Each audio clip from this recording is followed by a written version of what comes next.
I was adopted, and my biological parents are super rich. I always knew I was adopted.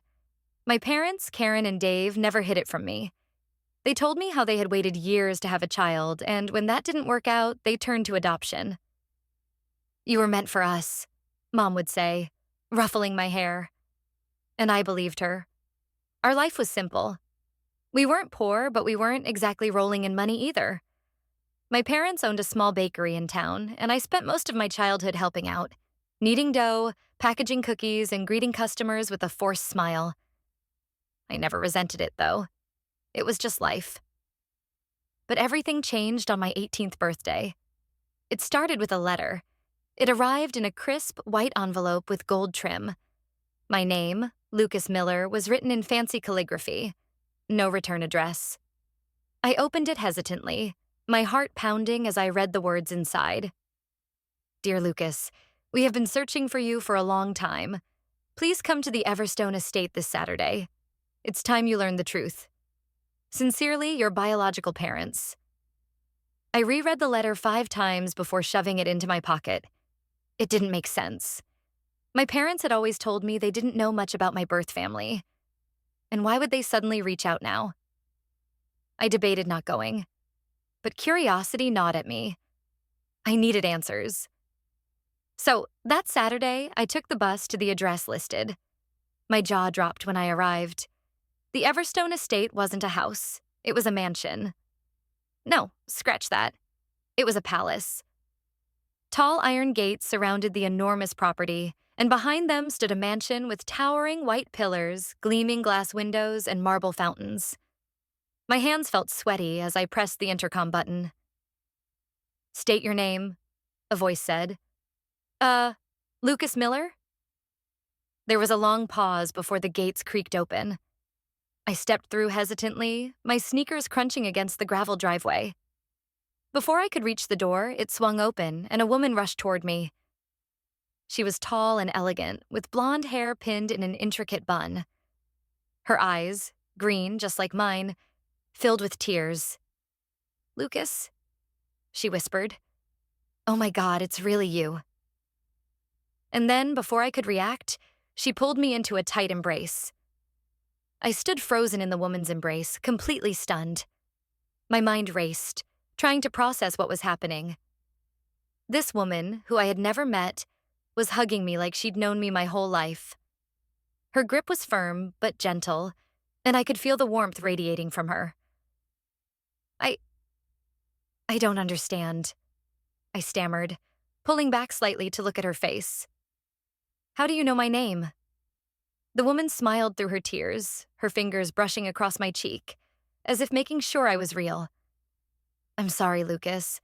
I never wanted to leave you, but it wasn't safe. And now I'm so happy you're here." Her words only confused me further. "Leave me? Safe from what? I don't... What's going on?" She took a deep breath, steadying herself. "Let me explain everything. My name is Cassandra Everstone." The name hit me like a punch to the gut. Everstone? That was the name of the estate. This massive mansion. It was a name that could only belong to one of the wealthiest families in the country. It was the name of a dynasty that was synonymous with power, luxury, and privilege. I blinked in disbelief.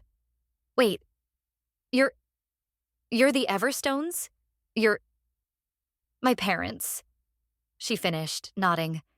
"Your biological parents." I took a step back, my chest tightening as a flood of emotions overwhelmed me. All the questions, all the doubts rushed in like a tidal wave. "But why didn't you tell me? Why wasn't I raised here? With you?" Cassandra's eyes darkened and her face grew somber. "It wasn't my choice. It's a long, complicated story, Lucas. But I promise you, I never wanted to leave you behind. I felt like I was in a dream, a surreal one where nothing made sense. How could you not want to be with me? I don't understand." Before she could respond, another figure appeared in the doorway. He was tall, broad-shouldered, and had the same piercing green eyes as Cassandra, eyes that seemed to see right through me. He wore a sharp, tailored suit, and the way he carried himself exuded authority. This man was no stranger to power. "I see you've met your mother," the man said, his voice deep and controlled. He stepped forward, offering me a hand. "I'm Richard Everstone, your father." I stood frozen for a moment before shaking his hand, feeling the cold, firm grip of a man who wasn't used to weakness. His eyes studied me carefully, but there was something in his gaze that softened, something that spoke of regret. "You're really my parents?" I asked, my voice barely above a whisper. Cassandra nodded, stepping back as Richard placed a hand on her shoulder. "We didn't want to hurt you, Lucas. But when we found out you were born, things got complicated. We had to keep you hidden." "Hidden?" I repeated, my heart hammering in my chest. "From who? From what?" Cassandra glanced at Richard before speaking again. "The Everstone name comes with a lot of responsibility and danger. There are people who would have done anything to take you away from us, to use you for their own purposes." I looked between them, my mind whirling. "But I don't even understand. Why me? Why was I important to anyone?" Richard let out a long sigh. "It's not just about you, Lucas. It's about who you are. You were born into something much bigger than you can imagine." My confusion deepened, but Cassandra continued. "You see, Lucas, before we could raise you, we had to make a choice. We couldn't risk you being in the public eye. We had to keep you safe. So we made the decision to let you go, but only to people who would care for you. People we could trust. Your adoptive parents." I shook my head, still trying to digest everything. "So you knew where I was the whole time? You've been watching me?" Richard nodded. "We've kept an eye on you from afar. We had to make sure you were safe, that you lived a life where you wouldn't be exposed to the dangers that come with our name." Cassandra's eyes softened. "And we've been waiting for the right moment to tell you everything. To bring you home." I swallowed hard, trying to fight back the wave of emotions threatening to crash over me. I had grown up with a normal life, with parents who loved me. And now I was being told that I was part of something so much bigger, something I couldn't even begin to comprehend. How do you even expect me to fit into all of this?" I asked quietly. "I'm just me. I'm not like you." Cassandra stepped closer, her voice gentle but firm. "Lucas, you don't have to be like us. We never wanted to change you, but you have a place here. You always have. And we want you to know," Richard added, "that whatever happens, you will always be part of this family, no matter what you choose." I stood there in the doorway of the Everstone estate, my whole world shifting beneath me.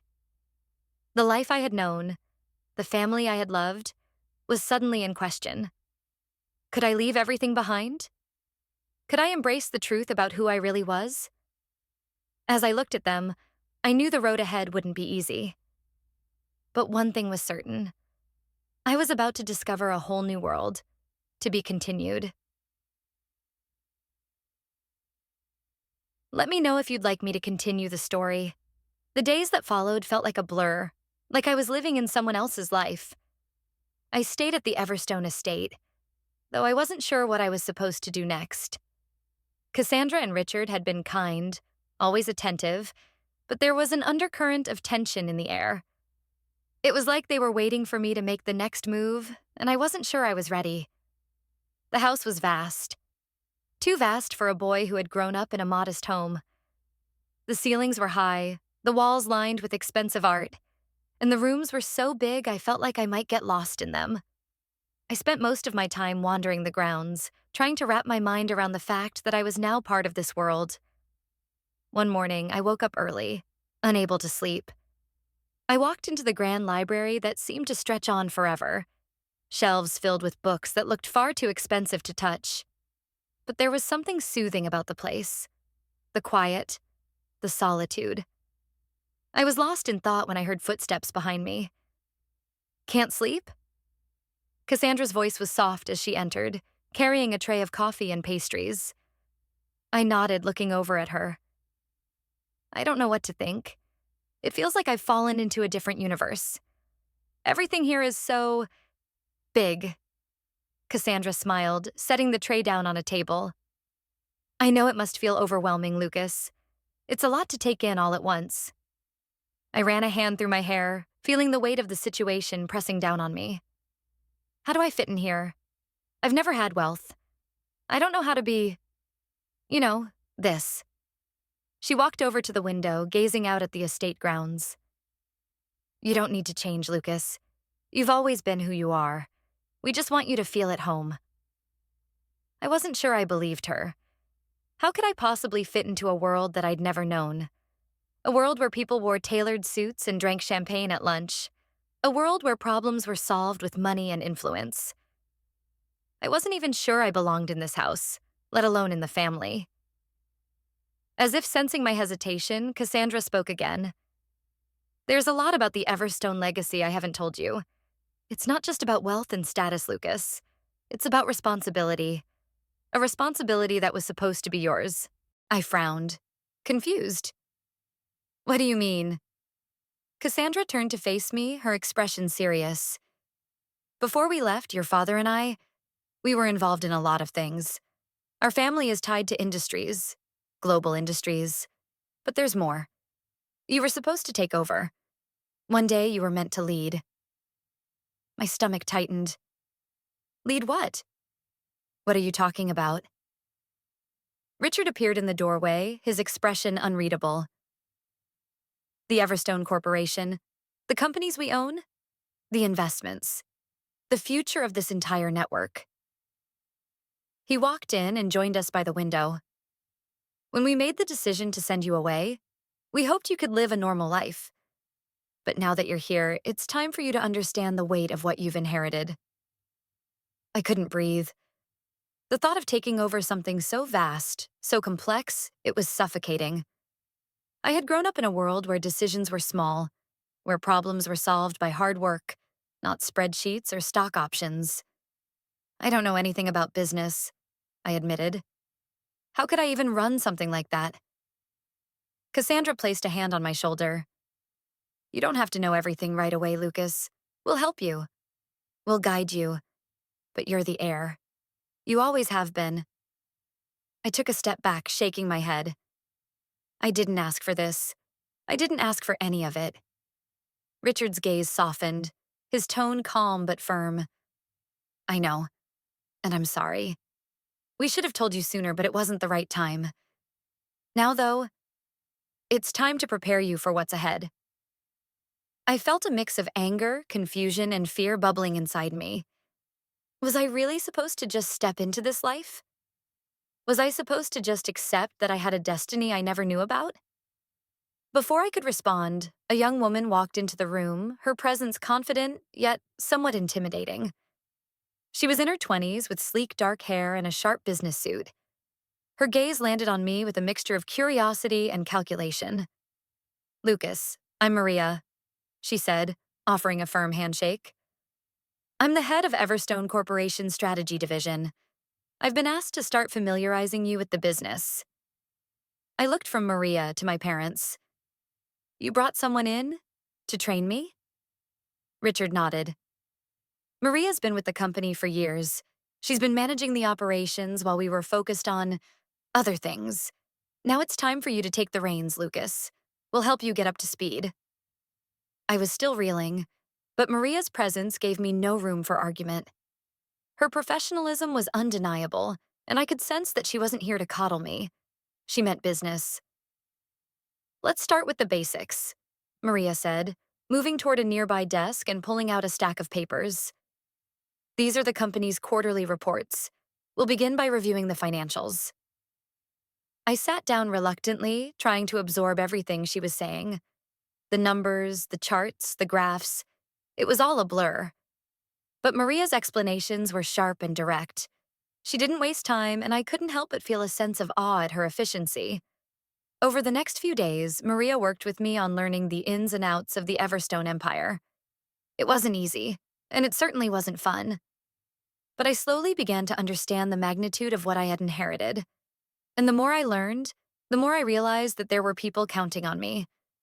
People who had worked for generations to build this empire. People who had sacrificed everything to protect the Everstone name. But none of that changed the fact that I wasn't sure I was ready. As the sun set over the estate that evening, I stood at the edge of the property, staring out at the vast land before me. The Everstone legacy, with all its wealth, power, and influence, stretched out before me like an uncharted map, and I was supposed to navigate it. But I still didn't know if I could. The days after my meeting with Maria blurred together. Each morning, I would wake up in my lavish bedroom, surrounded by luxury I had never known, and head straight to the study. There, Maria would dive into the latest financials, explaining market trends, investments, and the various industries under the Everstone umbrella. I tried my best to keep up, but the numbers swam in front of my eyes, and my head would often pound from the overload of information. I couldn't help but feel a growing sense of frustration. I was out of my depth. There were so many expectations placed on me, and every time I met with Richard and Cassandra, their hopeful expressions made it worse. I wasn't the person they thought I was. I wasn't the heir they had planned for. One evening, after another grueling day of corporate lessons, I found myself wandering the estate again. I wasn't really looking for anything, just a way to clear my mind. The sound of my footsteps echoed through the long, empty hallways. The grandeur of the house felt suffocating, its silence almost too much to bear. As I rounded a corner, I was startled to find Richard standing by the large windows at the end of the hall. He was staring out at the sprawling estate, his expression unreadable. He didn't notice me at first, and for a moment I debated turning around and walking away, but something made me stop. "Dad?" I said cautiously, breaking the silence. He turned, his face softening as he looked at me. "Lucas," he said, his voice deep but warm. "I didn't hear you approach." I shrugged, unsure what to say next. He motioned for me to join him by the windows, and I hesitated before walking over. We stood side by side, looking out over the land. The endless lawns, the grand garden, the distant hills fading into the horizon. "Are you okay?" Richard asked, his voice quieter now. "I know this is a lot for you to process." I nodded slowly, though I didn't feel okay. It's just, everything feels too much, too fast. I'm not sure I can do it. I don't know how to be this person you want me to be. Richard sighed deeply, his gaze never leaving the view outside. "I know this life can seem overwhelming, Lucas. And believe me, I didn't want to thrust you into it all at once. But the truth is, this was never about wanting you to be like me or your mother. This is about giving you the choice." I raised an eyebrow, confused. "The choice?" He turned to me then, his expression serious. "You don't have to take over everything, Lucas. I wanted you to know that. We've built an empire, but if this isn't what you want, you don't have to carry it. We can find someone else. But what I needed you to understand was that you have options. You have power, even if you don't feel ready for it yet." For a moment, I couldn't speak. My mind was racing. It was like the air had shifted. All this time, I had felt trapped in a life I wasn't prepared for. But now Richard was telling me I could choose my path. I could choose. I started, swallowing hard. I don't know if I can walk away from it all. I don't know if I'm strong enough. Richard's voice softened, filled with a fatherly wisdom I hadn't expected. "You don't have to be perfect, Lucas. Strength doesn't mean knowing all the answers right away. It means being willing to ask the hard questions and find your own way. I'll be here to support you, no matter what." I looked up at him, my heart pounding with a mix of gratitude and doubt. He wasn't asking me to be someone I wasn't. He was giving me the freedom to be myself. Suddenly, the weight of everything didn't feel so crushing. It wasn't the pressure of expectation that had been strangling me. It was my own fear. I was scared of failing, scared of being thrust into a role I wasn't ready for. But now, with Richard's reassurance, the path didn't seem as impossible. "Thanks," I muttered, unsure what else to say. I hadn't realized how much I needed to hear those words. Richard gave me a small, understanding smile. You're welcome. And remember, you don't have to rush into anything. Take your time. You don't have to decide today, tomorrow, or even the next month. You have time to figure out who you want to be. As I left the room, I felt a strange mix of relief and trepidation. For the first time since I'd arrived at the Everstone estate, I felt like I wasn't being pushed into something. I had room to breathe. The next day, I decided to take a step back. Instead of diving straight into more business meetings with Maria, I spent the day exploring the parts of the estate I hadn't seen yet. Quiet gardens, the old family chapel, and even a small private lake that felt miles away from the sprawling mansion. I found solace in the isolation of it all, feeling a little less like an outsider. But as I wandered, I couldn't escape the feeling that something wasn't quite right. There was still a mystery surrounding my biological parents, one that I hadn't even begun to uncover. Later that evening, while I was sitting in the library, lost in a book, I heard footsteps approaching. I glanced up to see Maria standing in the doorway. "Lucas," she said, her voice steady but with a hint of urgency. "We need to talk." My heart skipped a beat. "About what?" Maria stepped inside, closing the door behind her. "There's something you don't know, something you need to hear before you make any decisions." I straightened, a chill creeping up my spine. "What is it?" Maria hesitated for a moment, then spoke. "It's about your birth parents. They didn't just leave you behind because of the danger surrounding our family. There's more. Much more. And it's something I think you need to know before you move forward." I felt my breath catch in my throat. "What do you mean?" Maria's expression turned grave, and she walked closer, lowering her voice. "You're not just the heir to the Everstone name, Lucas. You're part of something much bigger. And there are people out there who will stop at nothing to make sure you never find out the truth." I sat frozen, unable to speak. The air in the library seemed to grow thicker as Maria's words echoed in my mind. Something bigger. People who will stop at nothing. The tension in her voice sent a shiver down my spine, and suddenly the world around me felt even more unfamiliar, more dangerous. "What are you talking about?" I finally managed to say, my voice shaky. Maria hesitated for a moment, glancing around the room as though checking if anyone could overhear us. "This isn't just about wealth, Lucas. It's about legacy and power. The Everstone name, your name. It's connected to something far more complicated than just the companies and estates you've seen. Your birth parents, your mother and father, they were part of something secret, something that's been hidden from you and from everyone else." I stood up, my pulse quickening. "I don't understand. What do you mean? What was my family involved in?" Maria took a deep breath, her eyes hardening with resolve. "Your parents were leaders in a covert organization, a global network of power brokers, politicians, and business tycoons. The Everstone Corporation was only a front, a public-facing empire.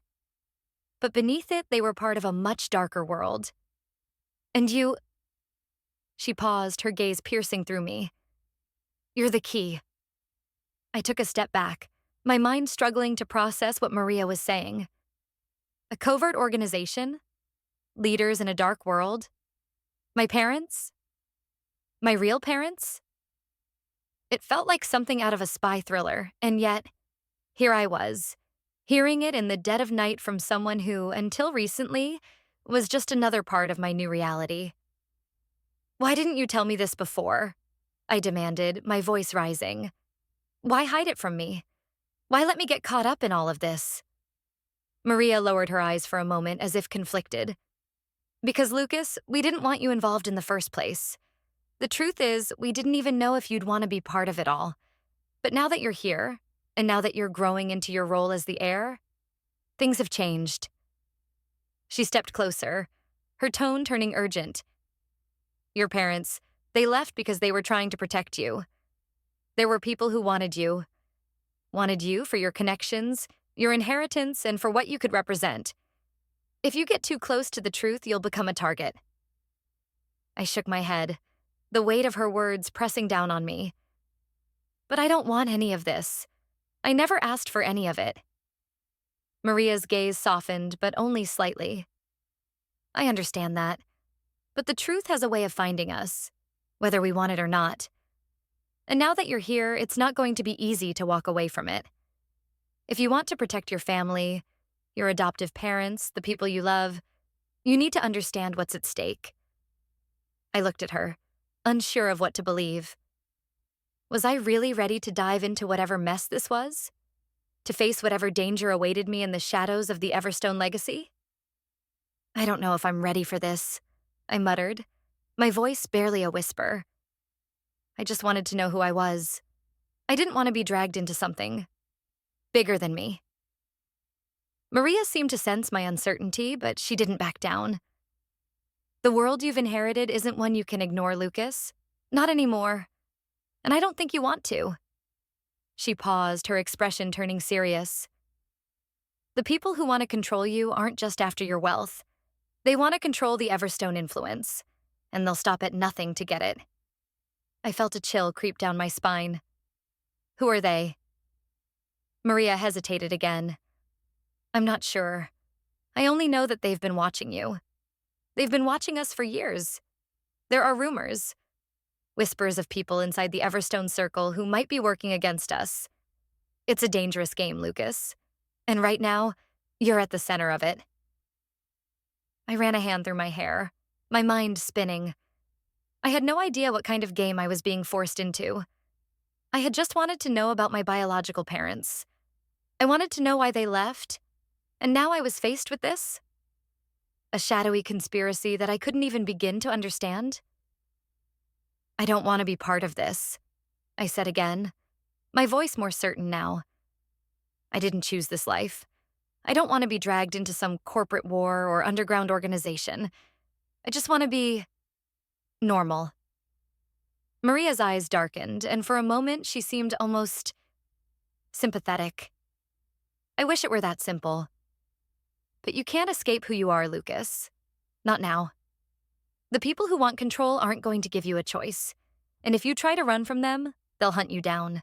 They'll make sure you stay in the fold, one way or another. Her words felt like a punch to the gut. My chest tightened, and for a moment I thought I might suffocate under the weight of it all. But then something inside me shifted.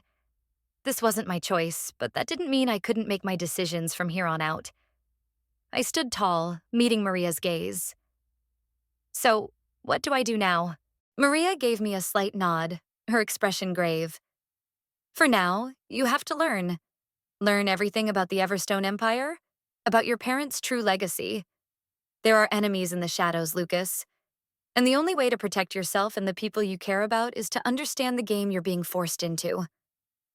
I felt the weight of her words settle over me like a cloak. I hadn't asked for any of this, but there was no going back now.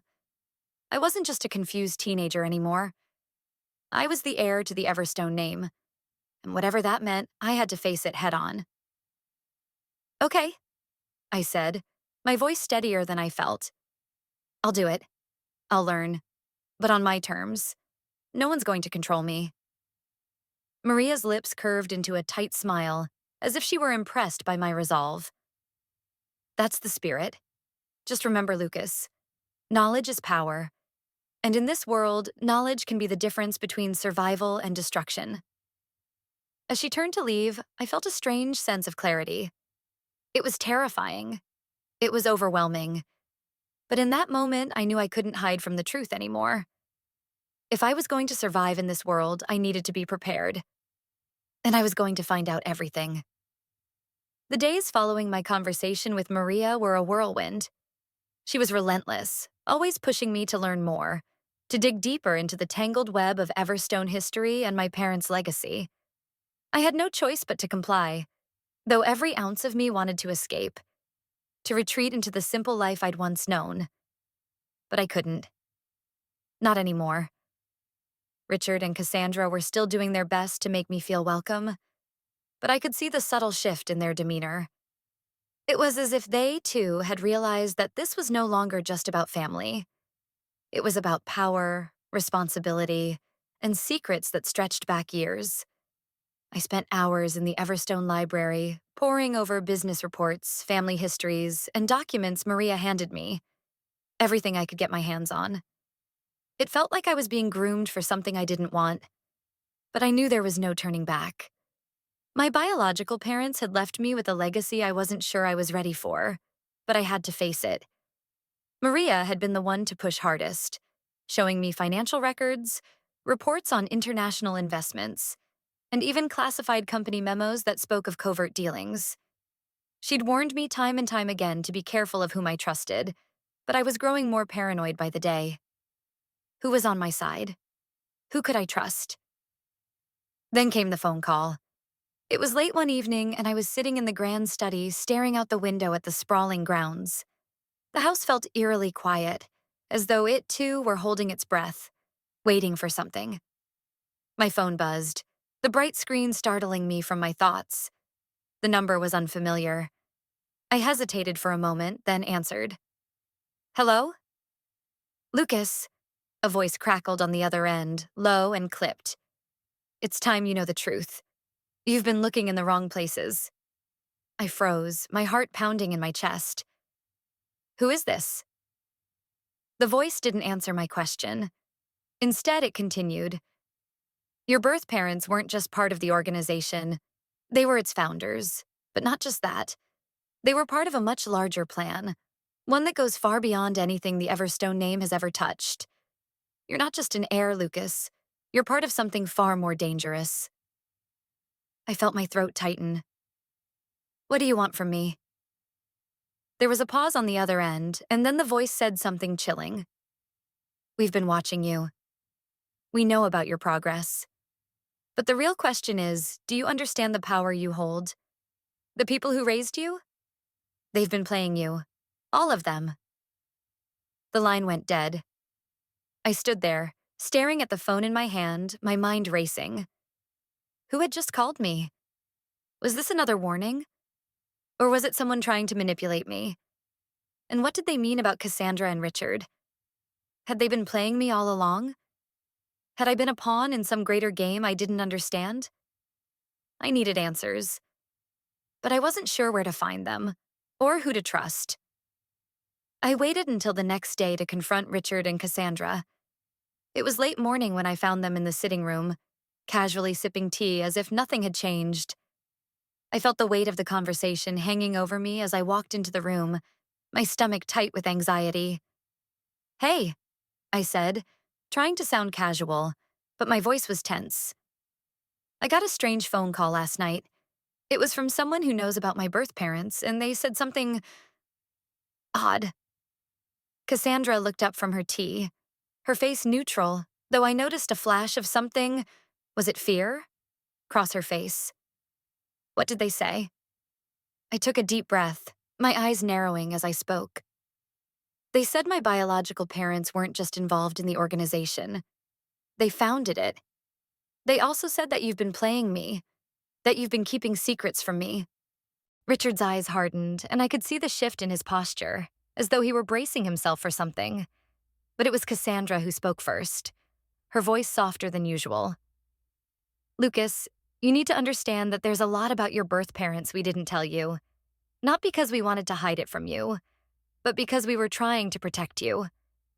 This isn't something you were meant to carry. I stared at her, confusion swirling inside me. What do you mean? What weren't you telling me? Richard leaned forward, his expression serious now.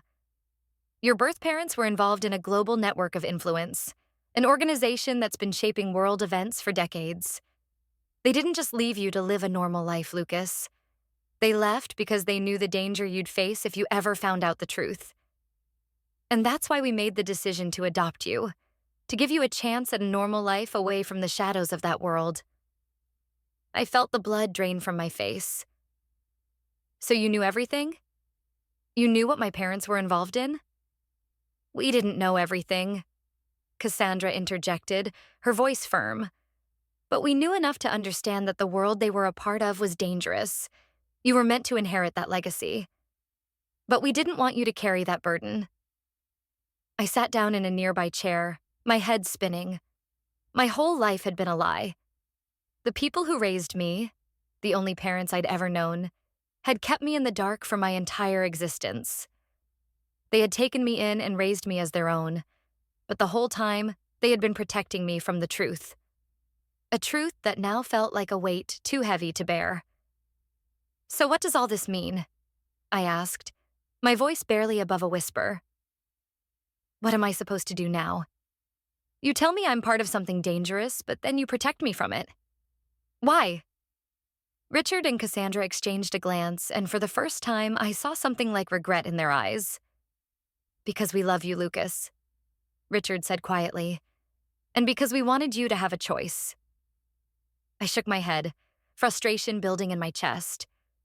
I never wanted any of this. I never asked to be a part of some secret organization. I didn't ask for this inheritance. Cassandra's face softened, and she reached out, placing a hand on mine. "We know, Lucas. We know. But now that you're here, you have to decide what to do with this legacy.